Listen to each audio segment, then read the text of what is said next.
Well, we had Matt Drudge about a month ago in studio, only does an interview every 3-4 years, and I thought that got me excited. But I'm telling you, Donald Trump is our guest, ladies and gentlemen, for the next 30 minutes or so. And obviously, he is a maverick. He's an original. He tells it like it is. Doesn't read off a teleprompter. Neither do I. He's self-made. This whole media operation that reaches 20 million people a week worldwide, conservatively, self-made. That's why I'm so excited. And he joins us from Trump Tower in New York City. He is the leading 2016 Republican presidential contender. Donald Trump, again, joins us. And I've got so many questions. But first off, Donald, thank you for joining us. Thank you, Alex. Great to be with you. I've got so many questions, but you are vindicated. This has got to be the 50th time the last 6 months on the radical Muslims celebrating, not just in New Jersey, but New York, Palestine, all over. What do you have to say? They're still attacking you, though we've got Dan Rather on video. We've got New York Post. We've got Washington Post. We've got, I mean, what's going on here? Well, I took a lot of heat, and I was very strong on it, and I held my line, and then all of a sudden, you know, hundreds of people were calling up my office. I was the other day in Sarasota, Florida, and people are online, and we had 12,000 people, which is fantastic. And the people were saying, many of the people from New Jersey, 4 or 5 people said, Mr. Trump, I saw it myself. I was there. They talked about Patterson, but they said, I saw it myself, Mr. Trump. I was there. So many people have called in, and on Twitter, @RealDonaldTrump, they're all tweeting. So I knew it happened, and I held my line, and people wanted me to apologize, and we can't do that. People like you and I can't do that so easily. Now, we can do it if we're wrong, Alex. You apologize. I'd apologize if I was wrong. But they were celebrating, and they were celebrating the fall of the World Trade Center. I think that's disgraceful. It is. And that same week you were reporting on that fact, we had 2 different international football games, soccer games, with the Turkish fans and others during the moment of silence for the dead people in Paris chanting Allah Akbar and booing. So did that not happen too? Well, that happened, and everybody saw it. That was a week ago, and the players were out on the field, and they couldn't believe it. They were embarrassed. They didn't know what to do. The coach and the managers, they all apologized, but it happened. Look, we have to deal with reality.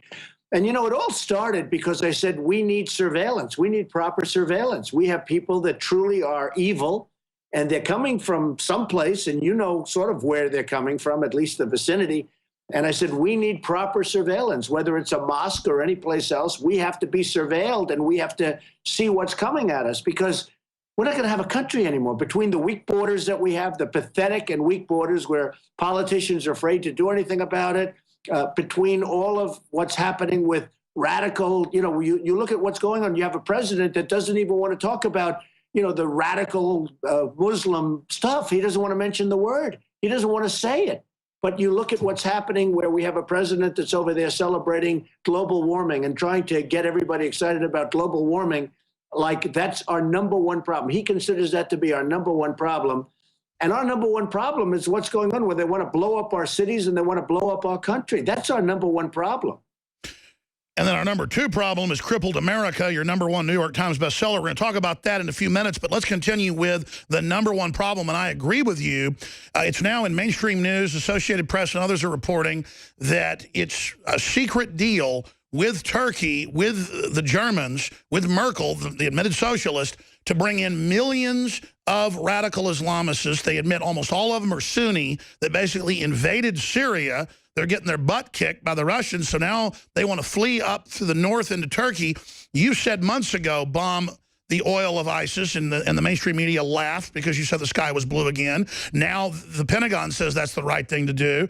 And now you've come out saying, quote, it looks like that Turkey's on the side of ISIS, close quote. Well, that the next day, the Russians released satellite photos documenting that there are literally thousands of trucks coming up to the border at these huge terminals connected to Erdogan, the president's son, making billions of dollars total off of this. Again, you're in trouble for saying the sky is blue. Well, I was right about that. I was right in saying in a book that I wrote, you covered it really nicely, I appreciate it, but I wrote a very political book years ago in the year 2000, The America We Deserve, and I said in that book that we better be careful with this guy named Osama bin Laden. I mean, I really study this stuff. I really find it very interesting, and even though I'm a businessman, I always have been involved in politics. I said, We better be careful with Osama bin Laden. There's a guy named Osama bin Laden. Nobody really knew who he was, but he was nasty. He was saying really nasty things about our country and what he wants to do to it. And I wrote in the book, 2000, 2 years before the World Trade Center came down, I talked about Osama bin Laden. You better take him out. I said, he's going to crawl under a rock. You better take him out. And now people are seeing that. They're saying, you know, Trump predicted Osama bin Laden, which actually is true. And then 2 years later, a year and a half later, he knocked down the World Trade Center. And I talked about terrorism in that. That was before terrorism as we know it today. I said, we better be careful. That's going to happen. It's going to be a big thing. And it certainly is a big thing. So with the oil, and I'm glad you brought it up, but as you know, for 3 years, I've been saying you better take out the oil, because if you don't take the oil, it's going to be a problem. So we shouldn't have been in Iraq. But once we got there, the way we came out was horrible. And I said, take the oil. Then we didn't take the oil. So ISIS got the oil. And as you know, Iran is getting the oil, because Iran is going to take over all of Iraq. You know, we made one of the worst deals in the history of our world when we gave them $150 billion and virtually we gave them keys to nuclear weapons. One of the Mr. Trump, I hate to interrupt you. You are the leading presidential frontrunner with the Republicans, gaining a huge lead as you don't back down. But I've got to just back you up again, because the more I research what you've actually said and done, it's amazing. You were the only leading American figure who openly said, do not go to war in Iraq. They had almost, 90% votes in Congress for it, bipartisan. You said, don't do it. Iran will take over. You said, I mean, look, you can say that today, and everybody can say that, but you said that in 2001, 2002, 2003, when it was very unpopular because you'd done your research and had good advisors. How did you know that when almost no one else did? Well, first of all, I'm the most militaristic person there is. I'm going to build if I win, I'm going to make our military so strong, so powerful that nobody's going to mess with us. We're going to take care of our vets and all of that. But I have to tell you, you have to know, if you're going to go to war, you have to do it properly, and you have to know what to do. I viewed it as this: Iran and Iraq were the same in terms of strength, and they'd constantly fighting. That's all they do is they fight, right? They go to war all the time, and they'd move 10 feet left, 10 feet right, 10 feet left, then they'd rest. And then they'd start it again 4 years later. This has been going on for forever. And this is the way it is. I said, if you take out Iran or if you take out Iraq, either one, you're going to destabilize the Middle East. Well, we took out Iraq.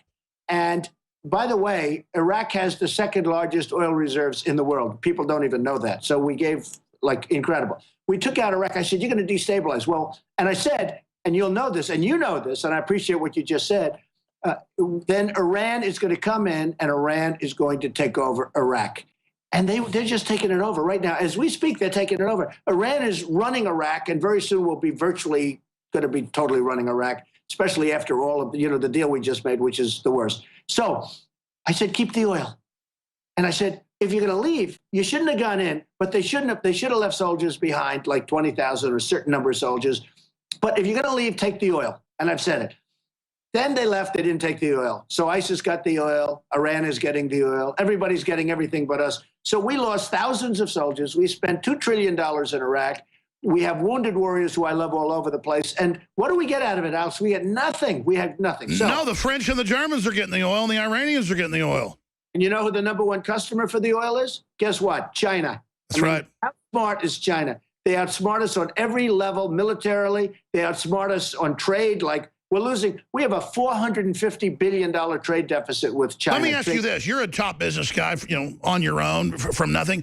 How did China get 97% of rare earth minerals in the world? How is the United States or nobody else even trying to get rare earth minerals when it's what goes in the smartphones, the computers, trillions is made a year? How did we just give them the global market in that? That's crazy.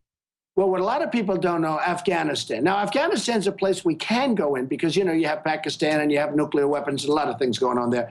But we go into Afghanistan, we're fighting, tremendous mountains and ridges. We're fighting on one side. And you know who's got their excavators on the other side? China, taking out all the minerals. Afghanistan, nobody knew this. Afghanistan is rich with minerals, not oil, but minerals. Lithium, everything. And China is taking out all the minerals. And here we are fighting. We have trillions. We have like $1 trillion in Afghanistan, and we get nothing out of it. And we're going to end up leaving and keeping a couple of thousand soldiers there and this and that. We get nothing. China is taking out the minerals. They're the buyers, the big buyers at very, very low prices of, as you know, of the oil in Iraq and probably in Syria. But China is a big buyer of the oil. But one thing with the oil, it's sort of because you've covered it. For 3 years, I've been saying hit the oil because ISIS is getting strong, and they're no JV, as the president said, and they're certainly not contained. But I said hit the oil and hit them hard. And they laughed at me. And they would put generals on television saying, no, that strategy wouldn't work. Well, after Paris, they started hitting the oil. And it does work. The problem is we've given them a 2-year edge. They have billions of dollars. The Russians started hitting the oil for 1 month, and ISIS is already rolling over. So Putin is following your strategy. You know Vladimir Putin well. We should have done it 2 years ago, Alex. That's the only problem. Donald Trump joins us live. Can you speak to, as president, what your relationship would be with foreign leaders and what you know about Vladimir Putin? Because all I know is, why are we starting a fight with Russia when they're not doing anything to us? Right. Well, number one, and just to finish on the oil, by the way, I say hit the oil, but we should keep the oil. In other words, we should keep. We'll get ExxonMobil. They'll go in. We'll get other of our oil companies. We'll get some of the great oil companies. We bid it out. We should keep the oil. You know, in the old days, to the victor belong the spoils, right? We don't have that. We go in, we fight a war, and we leave. We get nothing, except we get debt and we get deficit. That's all we get. I think I get along great with people. I mean, I will probably get along well with him, and if I don't, somebody else will, and who knows? You know, he's a difficult cookie. He's tough and he's smart. I was on the show 60 Minutes with him recently, not together. I mean, they did him and they profiled me at the same show, which was we were stablemates, right? But I think I'd get along very well with him. I think it'd do fine. Look, here's the thing. We lose with every country, and yet we don't get along with any countries. China is killing us. Everybody's killing us. China's just beating us to a pulp and trade. Japan, Mexico is killing us, and yet we don't get along with anybody. With me, they're not going to get so rich. Believe me, they're not going to get so rich at all. We're going to take back our jobs. We're going to take back our manufacturing. We take back our base, but they'll like us more than they do now. Sort of amazing. Well, Donald Trump, let me say this. My audience, I'd say 90% supports you, okay? Right. And you definitely have shown your knowledge of geopolitical systems. Hillary and others have been demonizing you for saying radical Muslims celebrated on 9/11, but she got caught a few years ago claiming that she got shot at in Bosnia, in the air, on the ground. They have video of it all. None of it happened. She admits she lied. If you did that, you'd be done. But you wouldn't do something like that. You don't steal glory from our veterans. But they demonize you for made-up scandals every day, trying to see what'll stick. And then you got Hillary involved in Benghazi. You've got them involved in everything. And people love you for tough talk. Is it not time for impeachment hearings against Obama? I mean, what do we do politically to really try to prosecute Hillary Clinton? Well, you remember this. The best thing that we have going with Obama is he's got a year left, okay? Because, you know, by the time you do the hearings and everything, I don't... So don't make him a martyr. In a way, you'll make him a martyr. But I don't even say that. You know, one of the things that I'm the most disappointed in Republicans, because they go to Washington, they're going to do all this stuff. They're going to impeach Obama. They're going to end Obamacare, which has to be ended. It's a disaster. I don't know if you've seen the premiums. They're going up. It's killing everything. 55%. You know, it's going to implode anyway. In 2017, Obamacare blows up. It's over. I mean, it's over, and everybody knows it. And they're doing big stories. Even the ones that were for it are saying, "Uh-oh, this isn't working." Well, the premiums are a disaster. And if you look at anything having to do with Obamacare right now, it's over. But the problem with the Republicans is they'll try and fix it. They'll try, instead of get rid of it, and we can come up with a phenomenal plan that's much better for the people. The people are getting killed with that.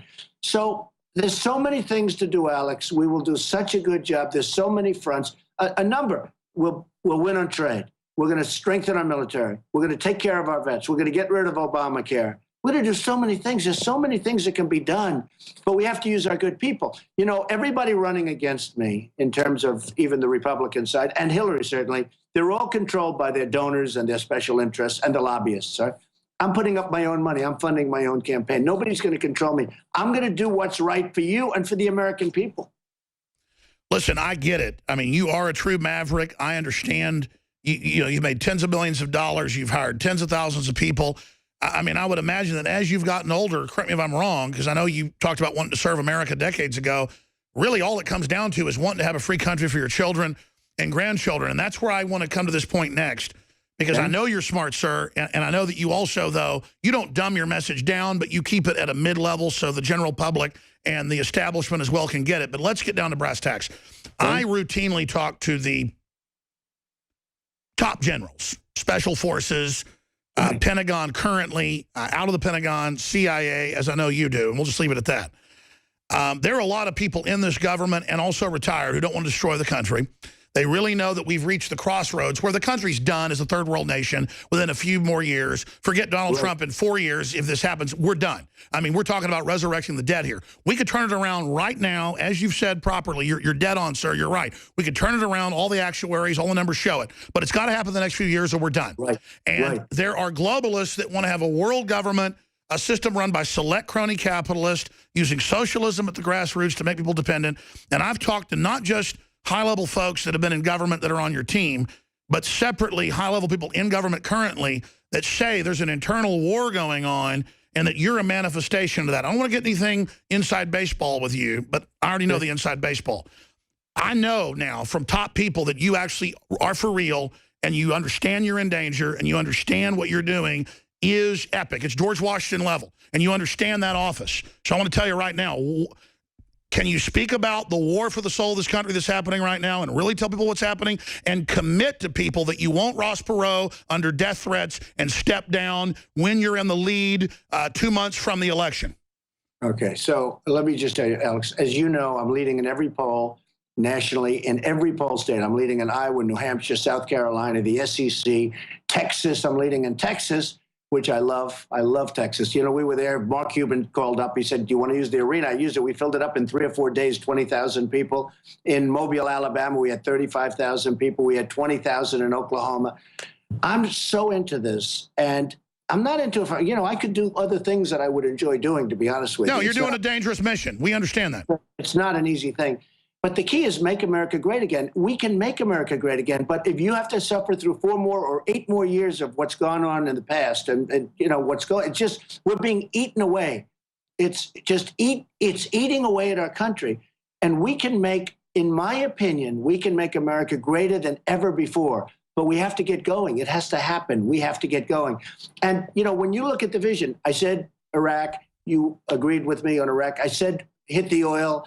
I said a lot of things that turned out to be true, 100% true. And I'm giving credit. I'm given credit by some people. Some people refuse to acknowledge it. You know, they refuse to say. No, you've been absolutely on target. So what I'm asking is, though, can you speak to the crossroads we're at right now, though? Because you've talked about it. Are we at a crossroads to decide whether this country's done or whether we go to the next level? Well, I think that if we don't get it right this time, I think this is going to be the most important election our country's ever had. I mean, you'd have to say George Washington is right there. You know, the couple of pretty important elections, right? But this is certainly in the modern era, this is the most important election our country's ever had. If we don't get it right, if we put another one of these people in, like Hillary, I mean, she's so corrupt. She is so corrupt, and she shouldn't even be allowed to run. And frankly, her greatest legacy, she was a horrible Secretary of State. If she runs, I think her greatest legacy will be that she got out of the email scandal. That's what I think. It'll be one of the greatest jobs I've ever seen of getting out of a scandal, because General Petraeus and many others, I mean, their lives have been destroyed for doing 5% of what she did. That's right. So she shouldn't be allowed to run. But, you know, the recent Fox poll that just came down 2 days ago has me beating her head to head, which is very interesting and very good, and beating her soundly head to head. But we have to get it right. Our country can be absolutely, we can turn it around. But I would agree with you, if we don't get it right this time, I'm not sure if you go another 4 or 8 years with the insanity and the stupidity of these leaders, I'm not sure you're going to be able to turn it around anymore. I think it could be over. Right. Donald Trump, the man in the arena, his new book, we're going to talk about in a moment, is exposing the fact this country is being sabotaged by design. Specifically, I don't want to bring up detractors. And it's a question I had early on, but then I did more research, and I understand that you really do want to save this country where your children and grandchildren live, but let's expand on this. There are certain pundits out there saying you played golf with Bill Clinton, and so you had to do business in New York, so you said nice things about Hillary. I get keeping your enemies closer when you're not, in politics. I get it. I understand. I think that's what you did. But tell us specifically, and I don't think this now. I've seen it. I know you're for real. You wouldn't be saying the things you're doing. They're scared of you. The whole system's coming out against you. But promise us that you're not going to drop out at the key moment, keeping all the other Republicans out of view, and then Hillary races to the head or Jeb Bush does. Because as you know, folks are claiming you're a Clinton operative. You know, I've never heard that. I heard it actually a few months ago, but I've hit her harder than anybody times 10. If you look at this. You have. I was a businessman. You know, I've only been a politician for 5 months. I hate to use the term because, it's all You're a talk, statesman. politicians, but I've just been doing this for a very short period of time. I was establishment. You know, I was like a guy like you would say Trump is total establishment. And I was a big donor to a lot of different Republicans. But over the years, I've given to Democrats, I've given to Republicans, I've given to everybody because I had an obligation. I was a businessman. One of the magazines recently called me a world-class businessman. The truth is I did. I built an unbelievable company, tremendous assets, tremendous, not only that, iconic assets, very little debt, tremendous cash flow. It's a great company. And by the way, people now see how good when I did the filing. Everyone said, oh, he'll never file, he'll never file. It's almost 100 pages long, and it's an unbelievable company. So I built, which, by the way, the reason I say that, that's the kind of thinking our country needs. But I got along great with Clinton. I got along great with Harry Reid. I got along great with everybody because when I needed them, I didn't want to have argument. I didn't want to have somebody say, well, Clinton doesn't want it to happen. Sure, you're not a loser. You don't get in mindless fights. You move forward with your agenda. But now you see America in trouble, and you're, hey, that's all sidelined now. Donald Trump's not working for Donald Trump. He wants to work for America. Yeah, as a businessman, you couldn't have even functioned if you don't get along with I these know, people. yeah. For example, in New York City, it's 95% Democrat. I mean, if I didn't get along with the Democrats, I wouldn't have one building. I'll tell you, I mean, you did want the vice president, position. It's come out decades ago behind the scenes. I mean, I know you're a Republican. What about libertarianism? What's your view of libertarianism? And then I want to ask you, who's your favorite president, and who do you think your running mate might be? Folks think it's Ted Cruz. Well, I think that libertarianism is sort of interesting. There are certain things that I really like about it, but, keeping government out as much as possible. We need government for protection. We have to protect. When you look at these maniacs in the Middle East that want to destroy us, and, the problem we have today, Alex, is the weaponry. If this were 100 years ago, I'd say forget about them. Let them keep fighting. They've been fighting all their lives. Let them keep fighting each other. Who cares? But the weaponry is so powerful, and they hate us so much that we have to now protect. So that's a big part of government. So there's a certain common sense to certain elements. And I do very well with the libertarians, frankly, because they sort of get it and they get me. But we need bigger strength than I think the libertarians really want. And we need it. And we have to have it. We have to have it. If we don't have it, we're not going to have a country. If we don't have borders, we're not going to have a country. As far as running mates, it's too soon to say. I actually respect a couple of people that are on the stage. Some of them I have absolutely no respect for. I think they're not very good at all at what they do. You look at what's going on. But I have respect for a number of people that are on the stage with me. I have respect for a lot of people that are throughout this country, political people. I'll pick somebody I think that can really be a great vice president. Ultimately has to be a great president because that's, 90% of that function is, if something bad happens, they got to be a good president. You have to view it from that standpoint. And my favorite president in the more or less modern era would be Ronald Reagan. I've always liked him. Mine too. I helped him. And by the way, he was a Democrat. A lot of people don't know. He was. Somewhat of a liberal Democrat, Alex, as you know. And he became a somewhat conservative, I wouldn't say the most conservative, but a somewhat conservative Republican. But he wanted to make America great. And he really did. He wanted to make, he had actually